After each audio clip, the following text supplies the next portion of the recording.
I swear, if you had told me a story like this happened in real life, I'd have laughed you out the door, but you know what?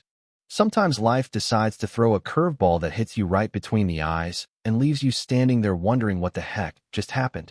And that was exactly the day Marcus Whitmore's world cracked open right there in the heart of Manhattan's priciest restaurant, when a little black girl in a faded dress, barefoot, hair wild like she'd run through 1,000 storms, just looked him dead in the eyes and said, "Feed me, and I'll heal your son."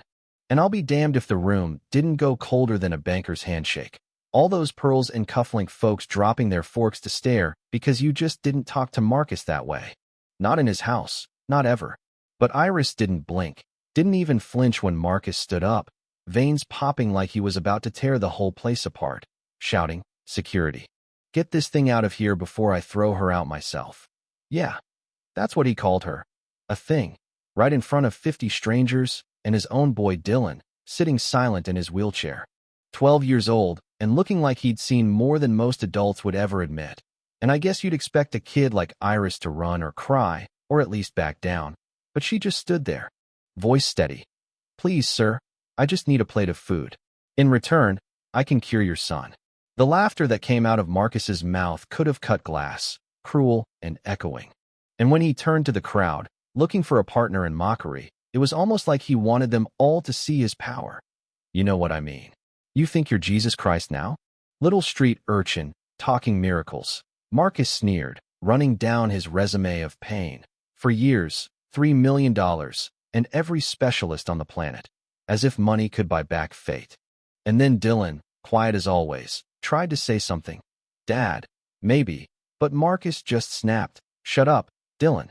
The air in the place was so tense you could hear the ice melting in someone's drink. And yet Iris, she didn't budge, just stepped closer, put her hand gentle as anything on the armrest of Dylan's chair, and softly asked, "Do you feel anything in your legs now?" And I swear, I watched Dylan's eyes go wide.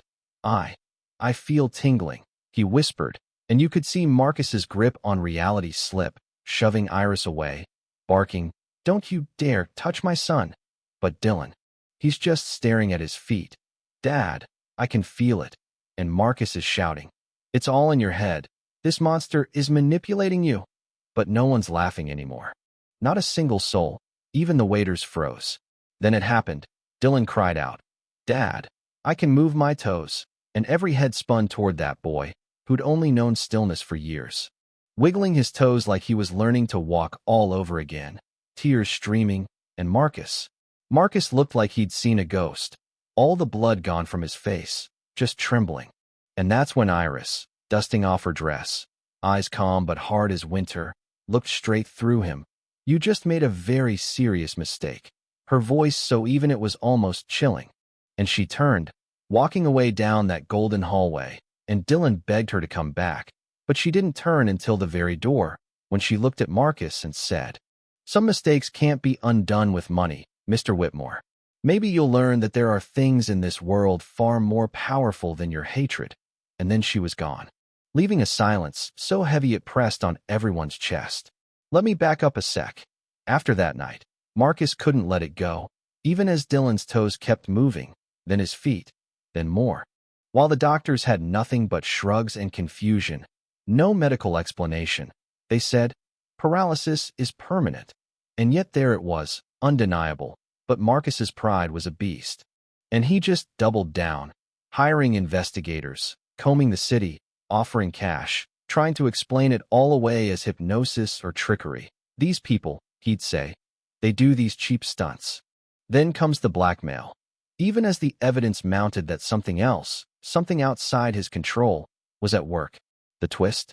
While Marcus hunted for Iris, everyone he'd stepped on began to rise. The teacher he'd fired for questioning his cuts, now principal of the best school. The farmer he'd bankrupted, hired by a competitor. Folks whispering about a mysterious girl who turned up just when they needed hope most. The pattern was clear to everyone but Marcus, who was spiraling, losing sleep, growing angrier, more reckless. Even storming into schools, waving her picture, threatening and bribing, and showing the whole world the ugly truth of who he'd always been behind those expensive suits. His son Dylan, meanwhile, kept asking, "Dad, Why did she help me? Why did she leave? But Marcus had no answer that made sense. And it was during these days that Iris showed up at a little cafe, sharing hot chocolate with Sarah, the owner who Iris had helped save from bankruptcy months before. Sarah knew. Everyone in the neighborhood knew that something about this girl was different. And when Marcus stormed by the window, barking about his reward, Iris quietly told Sarah, "Sometimes people need to confront who they really are before they can choose who they want to become." Sarah remembered. Iris had said she'd change everything, and she had. But why help Dylan, the son of a monster? Because Dylan didn't choose his father. Sometimes to save a good person, you have to change a bad one, Iris replied. And just then, Marcus came back with his private eyes, ramping up his search, rougher by the day.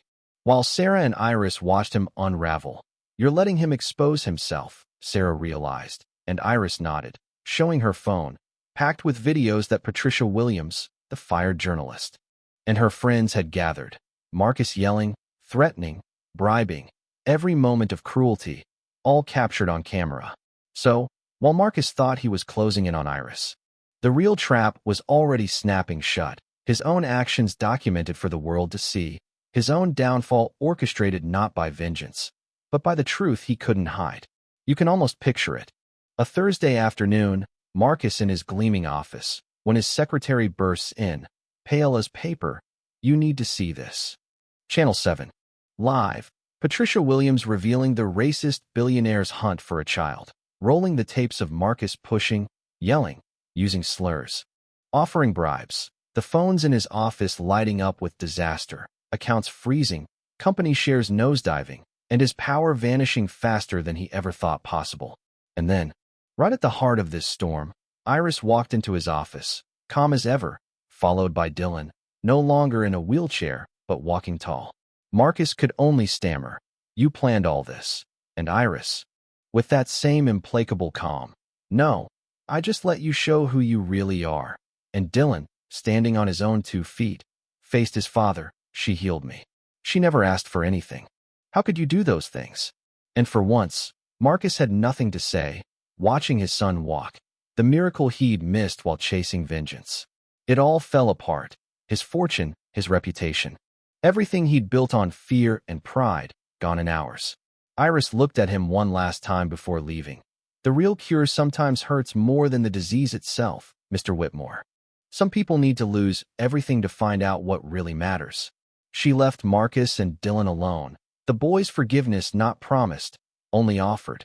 As a chance, if Marcus could recognize it. So what comes after? 6 months later, Marcus is living in a tiny apartment, broke, name ruined, jobs rejecting him everywhere. Dylan is thriving, running and laughing in the park with Iris and Patricia, who'd won a journalism award for her coverage. Sarah's cafe is booming, the neighborhood's stronger than ever, and Iris is now a legend. Families coming to her for hope. Sarah starting a scholarship fund in her name. Marcus, left on the outside looking in, finally gets a call from Richardson, his old lawyer. A volunteer spot at a shelter, no pay, but a way to do something, anything. That means more than licking his wounds. At first it's agony. Every time a black child looks at him sideways, he remembers who he was. But slowly, he changes, really changes, earning trust, learning what it's like to serve instead of command. Even Iris visits sometimes, nodding in silent approval, and Dylan too, testing the waters of forgiveness. Over 2 years, Marcus becomes assistant director, helping expand programs, not for show, but because it's finally who he is. And in the back of the room one day, he hears Iris tell a crowd of kids, "The real cure isn't just fixing what's broken, it's teaching people not to break others." And Marcus, for the first time in years, lets the tears fall. Some say a man like Marcus can never change. That arrogance like his is terminal. But the truth is, sometimes you have to lose everything you think matters to realize what actually does. And sometimes the best revenge isn't destruction, but giving your enemy a chance to become someone better than they ever imagined, if they're brave enough to take it. So, if this story made you stop and think about justice, about second chances, about how easy it is to lose your way and how hard but worthwhile it is to find it again, tell me in the comments. What would you have done in Marcus's shoes? Is redemption ever truly possible? Or do some debts last a lifetime? Let's talk about it, because stories like these are only the beginning of the conversation we all need to have.